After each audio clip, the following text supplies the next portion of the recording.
All right, we're here. We're live. Try to give you guys enough time to, I guess, register my voice. I heard that when I speak right away, you don't normally hear me. I'm here inside my car again because, again, I hate outside, and this is more comfortable for me. But if you have any questions, I can always get on the basketball court that's right there and show you guys something. Hi, John. I can see you and hear you. I'm going to Ted Tice. Nice. All right, nice to go to Tice. We have our workout today. Right after this one, we have a 5 o'clock workout. This is at 4. At 5 o'clock, we have the Tice Valley shooting. All right, and we have about 12 kids signed up. Only four are allowed per court in the corner, the elbow, the opposite elbow, and the opposite corner, so we can stay spaced out, so we can shoot a whole bunch of shots up. We shoot in four different ways. You can join us online. The ways that we shoot regular shots, and we shoot step back jumpers. We shoot some dribble jumpers where we go dribble between the leg behind the back shots. And the last one that we shoot is, what is the last one that we shoot? Man, did I forget? All right, regular. Oh, and scissor jumpers. There you go. All right, so those are the shots that we shoot. Today, I can hear you when you said the first word. There you go, man. I'm doing it for you, dude. All right. Well, I was thinking about we're gonna finish up this year doing things the way that they are now. I'll probably take off in December, but I will still be doing these shows. I'm pretty sure I can do them even like on Christmas. I mean, it's Christmas on a weekday. I don't want to stop doing them. I want to set a precedent that this is always going to be. All right. And again, it's only 30 minutes talking about our stuff. That's an awesome 30 minutes of the day. So I think that I can keep this show up throughout. Although, let me think. So I have a flight that I'm going to go see my dad in LA, but that's on a Saturday. I will try not to schedule flights during this exact hour. All right, how about that? And then let me see if I happen to go on like a cross country trip. I don't know. I'll figure it out. I will try to have this show no matter what at any given time. Maybe I can pre-record it if I have to go out or something like that. I don't know what I'll do, but I'll figure it out. Anyways, but after that, starting in January, February, and then so on, I want to instead of just doing the show for 30 minutes, I want to do the show for an hour, and it's not going to be like just a regular show. It'll start off like this, where we talk about the drills and everything like that. But I'm going to hold a private session at the same exact time. All right, so that that would be a good way to show things live. Might also get you guys to ask more questions live. All right, I do want to include the video stuff where I've already pre-shot the video, where like I've already done the drill with some other kids, and then you guys watch that video. But I was thinking, since I have a court right here and I have a camera and I have 30 minutes, why not make that into a private session? All right, where someone can book the private session, maybe for a less price, since it's like during our show, and then we do exactly what it says to do on whether they be an elementary person, middle school, or a high school person, and we do those drills with them as we do the show. And I can talk to you guys about the quote of the day. I can talk to you guys about the motivational story, everything, and then I can display the drills that we're doing. And as we're doing the drills for this middle schooler, maybe I can talk about the elementary and high school drills alongside of it without doing it. All right. So anyway, that's an idea. If you would be interested in joining that workout, let me know. So our normal workouts are $50 per hour. If I lower the price to maybe 25, and you get to be on TV/internet. All right. Let's see if you guys would want to do that. What's up, Dylan? How you doing, man? Speaking of Dylan Devaney, just joined us. We had a pretty good workout this morning. A little smoky out, but we took care of business. And he's still not doing amazingly well at posting his videos. Okay. And I talked to him before about the Final Destination. Final Destination is a movie where fate is trying to catch you. All right. And like, no matter what you do, it finds you. Like you thought that you could beat it, but it's going to find you. And I told him that fate is trying to keep him from going to the NBA, and that's why he can't post certain things. That's why it's hard for him to keep track of stuff, because it's fighting against him. Well, we finally got it going, and he was filming stuff, and then he broke his camera. All right. And I told him too, like, heads up, there might be some extra things in the future. Maybe he gets another camera. and he tries to upload it then, and then all of a sudden YouTube might blow up. I don't know. All right, it's gonna try to keep him from doing the right thing no matter what. And like I said before, if fate is against you that badly, most people would say just give in. Just give in. I say kick fate's butt. All right, go after him. All right, I mean, especially because he won't let you do whatever you want to do. He, she, whatever. All right, so you go after fate. You go after the things that you want in your life, despite everything holding you back. But you must realize that it's trying to hold you back. You must realize that those things are bad things for you to reach your goal. And you must fight against those things in the smartest, most creative ways possible. All right. So he is doing the 9 minutes of planks every single day. Today, he went through 4.5 minutes. And then right when I was about to finish it, he goes, let's go for a minute more. And he never stopped. It was pretty cool. So he went for, let me think, we finished with 2:15. So that means he had 6 minutes and 45 seconds straight. That's his best plank ever, and very, very proud of him. So maybe because his camera's not working, maybe we're gonna have nine minutes of plank every single day. Hey, he's gonna get better either way. So that's pretty cool. All right. Anyways, the quote of the day is along those lines. It's called the quote of the day is define yourself. All right, and you define yourself meaning like if your name was in the dictionary, what would it say after you? You can say whatever you want. You can write down whatever you want. I mean, I guess you couldn't write down John Sanders. He's 10 feet tall. Okay, so you can't change your height. Outside of your height, skin color, I would say sexual orientation, but you can change that now. But you can change basically anything else, especially things like your work ethic, especially things how many hours that you put into basketball, especially things like whether you gave up or not, especially things like how nice you were to people, especially things like how hard that you tried at school. You can adjust those things. All right. Now, what does it say next to your name? Does it say that you were a hard worker that woke up every single day at 5 o'clock in the morning and it's like an awesome story? Or does it say just some okay story like, yeah, Leandre did this every now and then? You get to write your own story. So when someone's reading that story and someone's reading how, like, everything about you, I want them questioning who the writer was. I want them saying, all right, let me read about Dylan DeVinny. Okay, let me see. Hardest worker on earth. He's handsome. He's this, he's this, he's that. Oh, wait. Who wrote this? Did Dylan DeVinny write this? That's what I want them to say.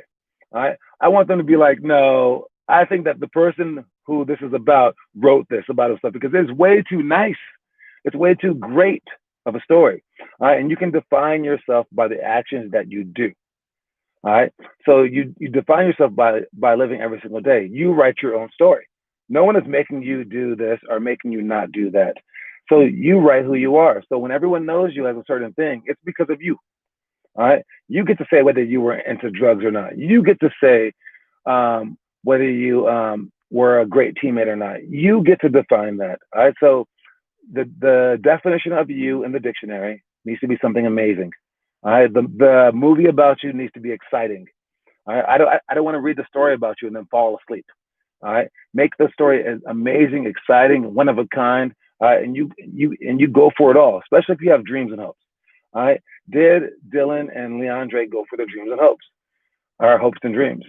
Who says dreams and hopes? Hopes and dreams. All right. Did they do that? Or did they just fold? All right. So since you write your own story, please define yourself and define yourself well. All right. Let's start with the elementary drills. We have judgment shots. All right. We have 7-minute shooting, cops and robbers, pump fake to escape dribbles. What is that? Battle ropes and backboard alley oop. All those are pretty interesting, actually. Let me come back to those. I like every single one of those to talk about. Let's go with the middle school. You guys have clap dribble, pick and roll flip flop, fly drill, trick dribbles, press break give and go, triangle cuts for shots. High school, you guys have divine drill, one-on-one with personal rules, indirect Euro steps, Kyrie spin to J, hurdle layups, and then 180 side or fake handoff. All right. We didn't get to the last one today for Dylan because we had to do all those planks. But the 180 side or fake handoff. Oh, we did do the fake handoff actually. We didn't do the other ones because we had no one to pass to. All right. But the one that was very interesting, besides this Kyrie spin to Jay, actually, I'll talk about that one real quick. So the Kyrie Irving move that we do happened because I saw the play on Sports Center. All right. One, I saw the play. And I was like, oh, dude, he did this move on Steph Curry that was like juke the crap out of him. And I was like, dang, that is really, really cool. So then I recorded it and I brought it to the next practice. At the next practice, Dylan Deviney happened to be there. And he's kind of like our herky-jerky move sort of kid. And when he saw this move along with the other 20 kids, he loved it. And I was like, okay, guys, you guys keep practicing. So we practiced for like 45 minutes on this one move. And I had it repeat on the iPad. And he got pretty good at it. He's one of the top 4 kids at doing it that day, but like no one was like really perfect. Then I'm pretty sure he went home and worked on it because after that, that Sunday we had a game in Hayward, and we were at the game. And you know, when I coach, I try to coach everybody. I mean, in the games they're cool and all, but like what we learn during the games is the best part. So I find myself turning toward the bench a lot, and I'm like screaming at the bench people, like, you need to do this, you need to do that, right? Because the people on the court, they can't really hear me. So I try to coach anyone that I can coach. And the game is going to go how the game is going to go. You guys are playing, great job. We can fix things later, blah, blah, blah. So I wasn't looking at the court during this particular time. And I turn around, and then the referee goes, yo, did your dude do the Kyrie?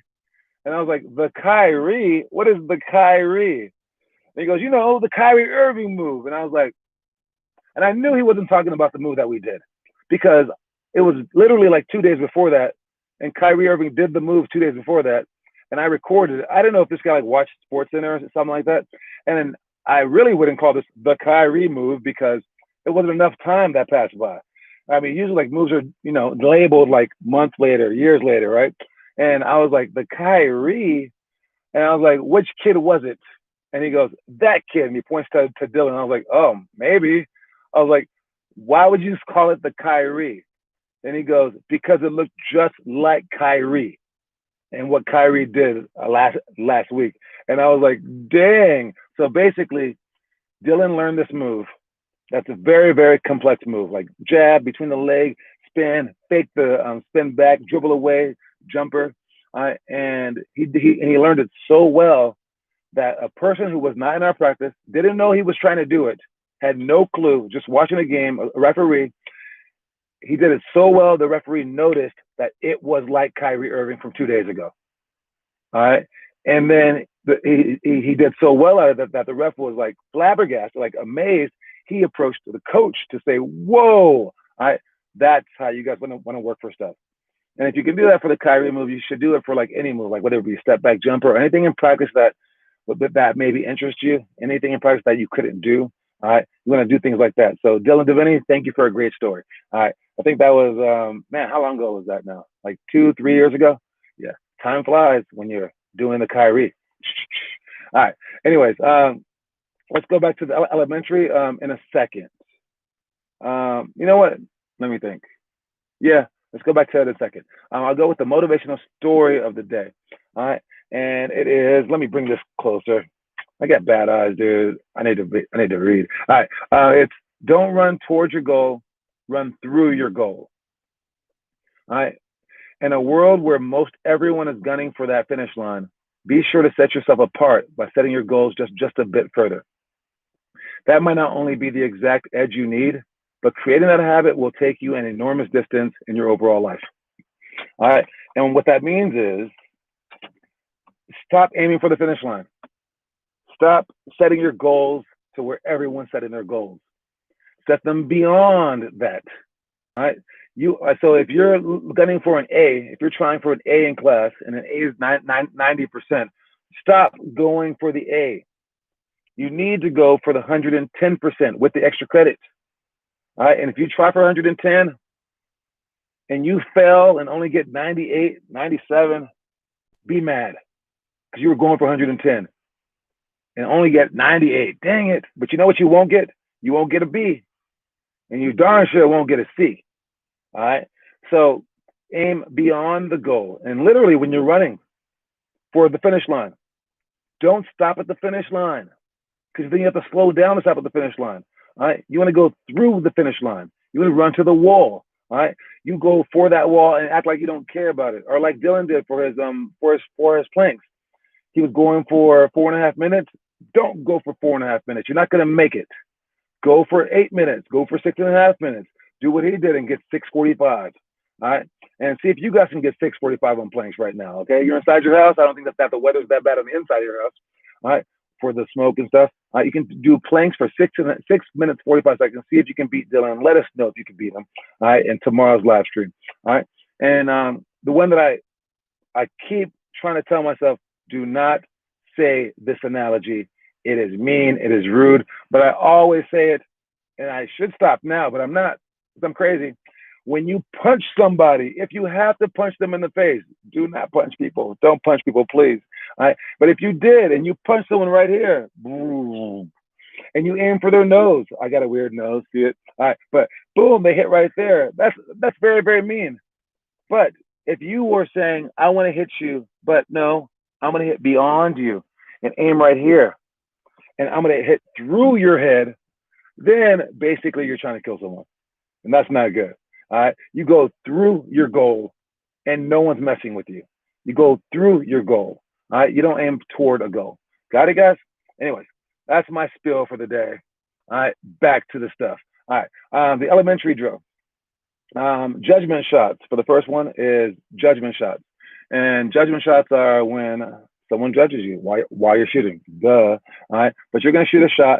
Try to keep your elbow in. Try to extend your legs or whatever, and you have someone in front of you, someone on the side of you, and they say yes or no. They can say yes, your elbow was in, or no, your elbow was not in. And then you go to the next shooter. Or the guy on the side can say yes, your arm was fully extended and your legs were fully extended at the same time, or no, they weren't. You can also make up other stuff too, like about shots, like whether your offhand was like this versus like turn like this, whether your follow through was, whether your wrist snapped or not, whether your fingers were spread or not. You can go through the list of things that, whether you had a nice arc or not, whether you held your follow through or not. There's so many things for a shot that you can include them, whether your feet were straight or not. All right. And basically you try to fix a shot one nuanced detail at a time. All right. And and again, after they judge you, they're helping you out, but they're really helping themselves out. Because now, one, when it's my turn to shoot, I just said, hey, your arms weren't extended. What am I more likely to do? I'm more likely to get my arms extended, because I don't want to be a hypocrite. So I play with that with this drill. And because you don't want to be a hypocrite, you're like, oh, man, I just told this guy he needs to do this. I got to do it. One. Two, when you teach something, that's a great way to learn it. I'm using my hands a lot, huh? All right, it's okay. All right, but it's a great way to learn what you're doing when you teach it. All right, because you get to see it from a different perspective. And now you're like, oh, that makes more sense now. All right. And then three, when you go from all three angles, from the person angle, from the person in front of them angle, and from the side angle, now you see the shot in a three-dimensional sort of sense so that you can put it all together for your own shots. All right. So that's how we do judgment shots. 7-minute shooting. It's 20 layups, 5 in a row from the elbows, and then you shoot threes and you count how many. The record is 43. Or is it 44? I'm not sure. I got to find that out, man.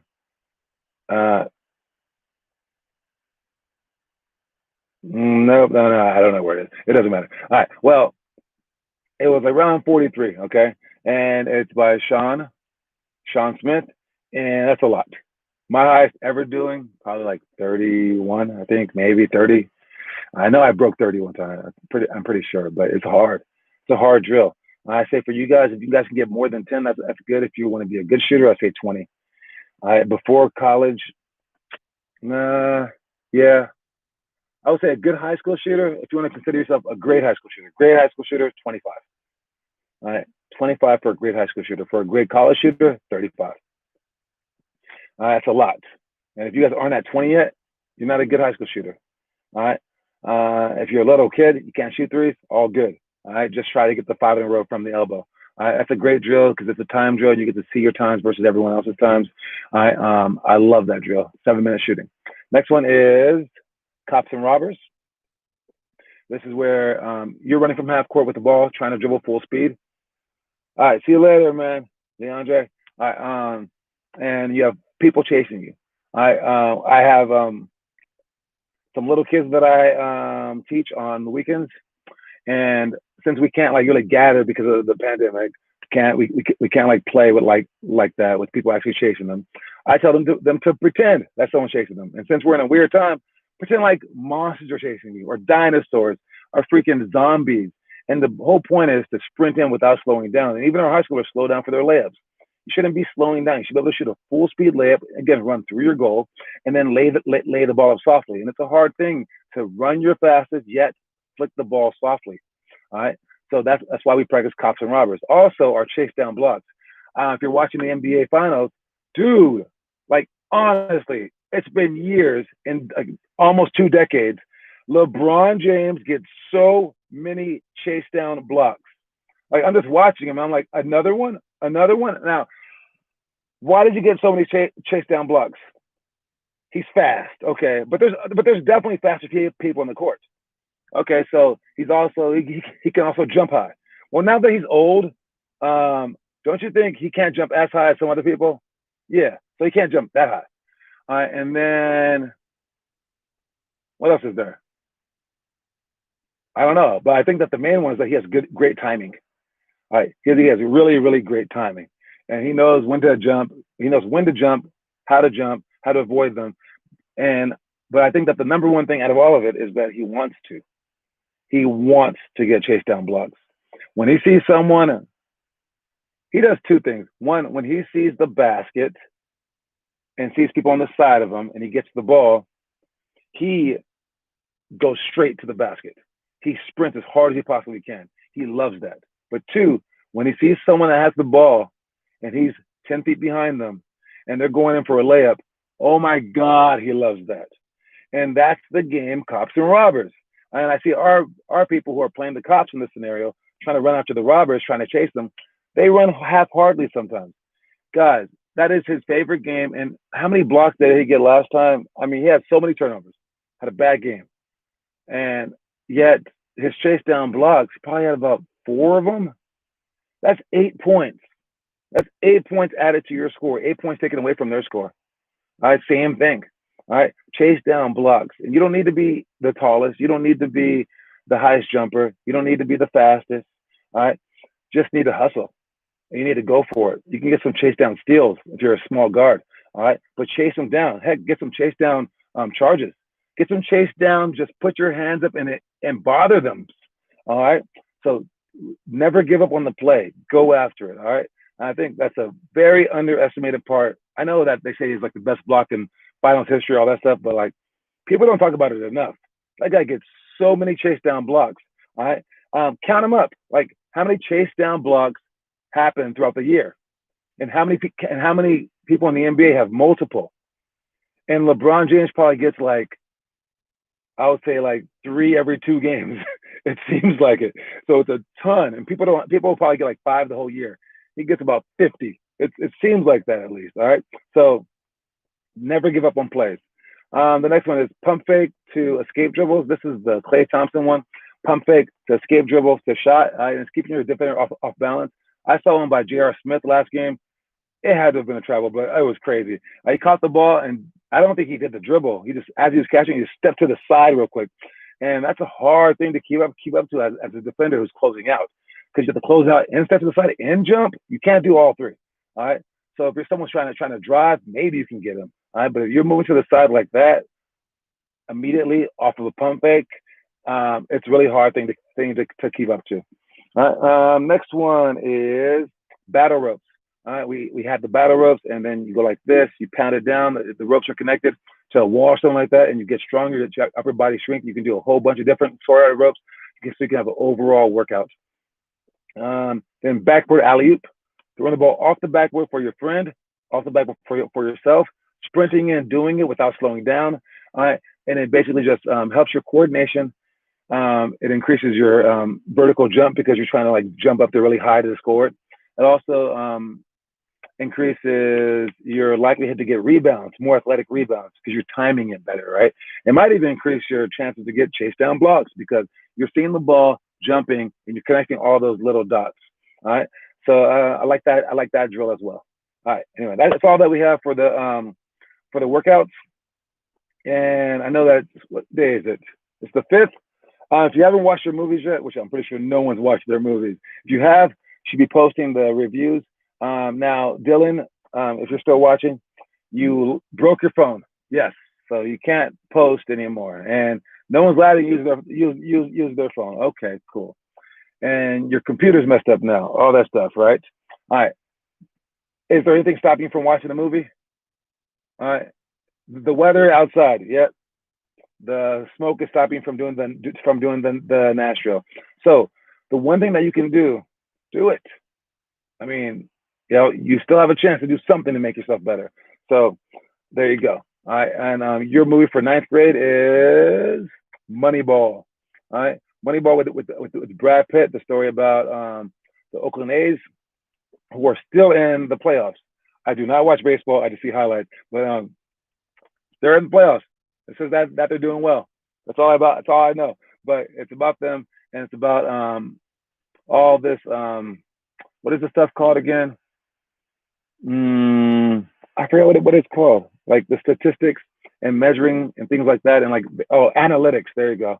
It's about analytics, and before they added it to basketball, they had it for baseball, and just breaking down the game into parts and figuring everything out based on stats, based on this, what you should do, and the analytics of it all is a very interesting part about baseball and basketball. And I think that the movie's very, very interesting because of that.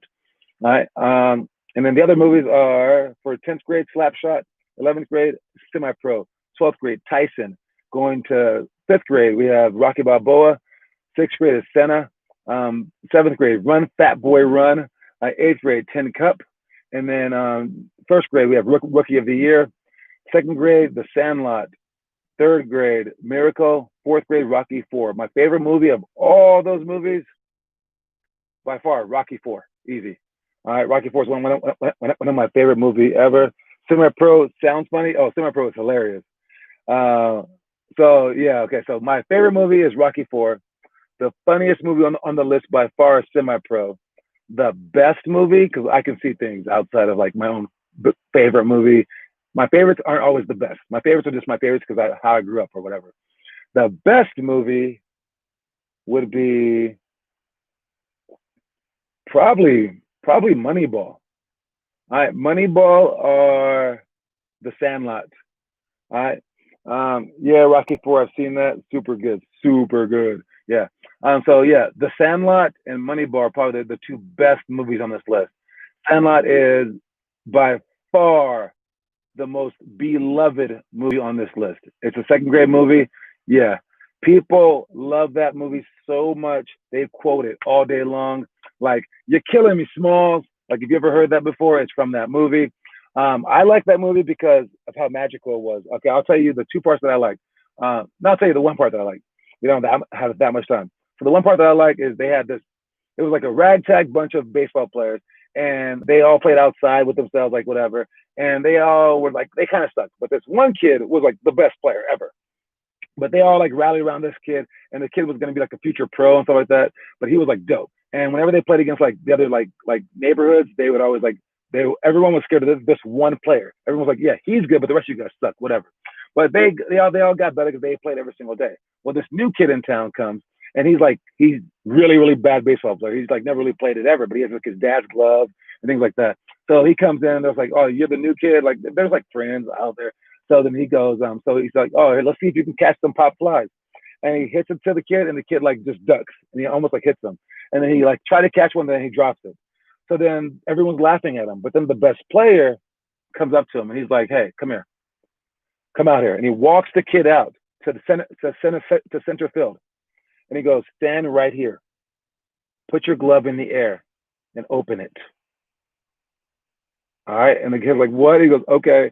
And the kid's like scared. He's closing his eyes and he's holding his glove in the air like this. The guy walks back all the way to home plate. And then he's up at bat. The pitcher pitches it to him. Boom. He hits it straight in the air. And the guy is just sitting there with his glove, like with his glove open, his eyes all closed, eyes closed. And then out of nowhere, boom, the ball lands right in his glove. And then he opens his eyes and he sees that he caught it. And everyone's like cheering for him and things like that. And like the odds of someone being able to hit a ball exactly into a glove impossible. But that's how awesome this kid was, and like how magical the movie was. I really like that movie a lot, The Sandlot. But it's everyone's favorite. So if you can watch any of the movies, Sandlot for the young kids, or you can watch your grades movie, or for you, Dylan, Moneyball. Anyways, we're about to go to the workout. I'll see you guys soon, and that's it. All right, y'all. Peace.